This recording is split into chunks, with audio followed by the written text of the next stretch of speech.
Hey everyone, and welcome back to the channel. Today, we're diving into a topic that might surprise some of you in our fast-paced digital world. We're talking about stamp catalogs, specifically, the Scots Standard Postage's stamp catalog from 2014. A whole decade has passed since its publication. With yearly updates and online databases at our fingertips, you might be thinking, is this old book just a paperweight now? Is it completely obsolete? Well, I'm here to tell you that not only is it still relevant, but for many collectors, it holds a unique and irreplaceable value. So grab your tongs and a cup of coffee, and let's explore why the 2014 Scott catalog deserves a special place on your philatelic bookshelf. First, let's address the most obvious point, pricing. Yes, the market values listed in a 2014 catalog are outdated.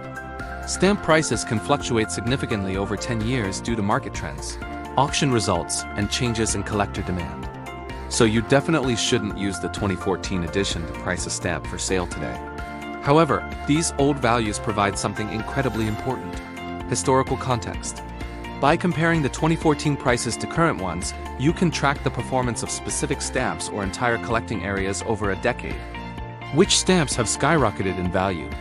Which have remained stable or even declined? This long-term view is a powerful tool for understanding market dynamics and can help you make more informed decisions about your future purchases.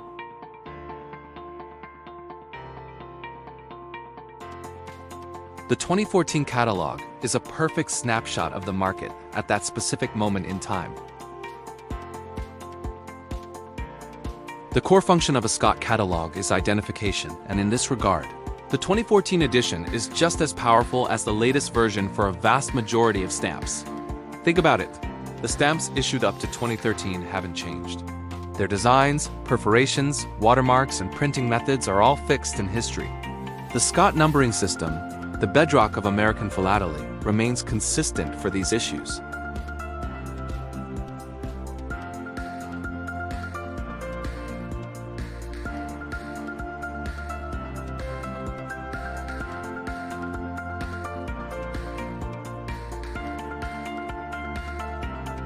For collectors who focus on classic or pre-2014 material, this catalog contains virtually all the identification information they'll ever need.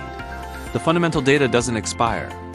Another huge benefit of using a slightly older catalog is accessibility and cost.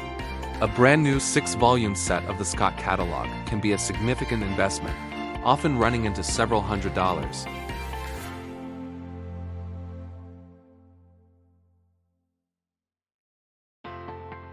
In contrast, you can often find a full 2014 set on the secondary market for a fraction of the price. Think online marketplaces, stamp club auctions, or local dealers. This makes comprehensive, world-class philatelic information accessible to everyone. It allows new collectors to get their hands on a physical reference guide and learn how to navigate it without breaking the bank. It's a fantastic entry point that provides a solid foundation of knowledge that will serve them for their entire collecting life. Getting a great deal on a 2014 set means you have more money left over for what really matters: buying more stamps. Let's talk about the specialized information contained within these volumes. The Scott catalog is more than just a price list. It's filled with invaluable notes on varieties, printing errors, cancellations, and postal history. This information is the result of decades of painstaking research by philatelic experts. For stamps issued before 2014, this detailed information is largely unchanged in newer editions.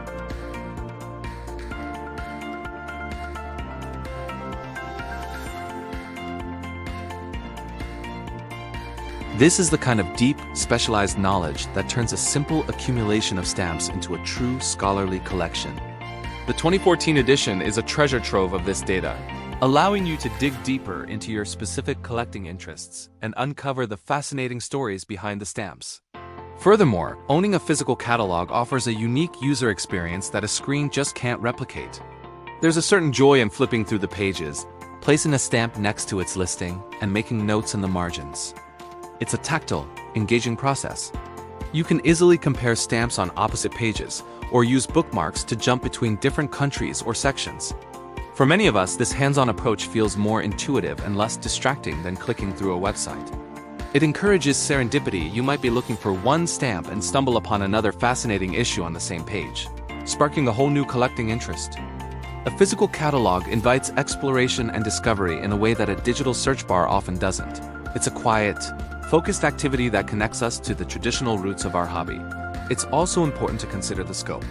The 2014 Scott Catalogue covers the entire world of stamps up to that point. That's nearly 2 centuries of postal history from every corner of the globe. For a general worldwide collector, or someone whose interests are broad and varied, this is an immense resource. Unless your primary focus is on stamps issued in the last 10 years, the 2014 edition provides a comprehensive and complete reference for the overwhelming majority of what you will encounter.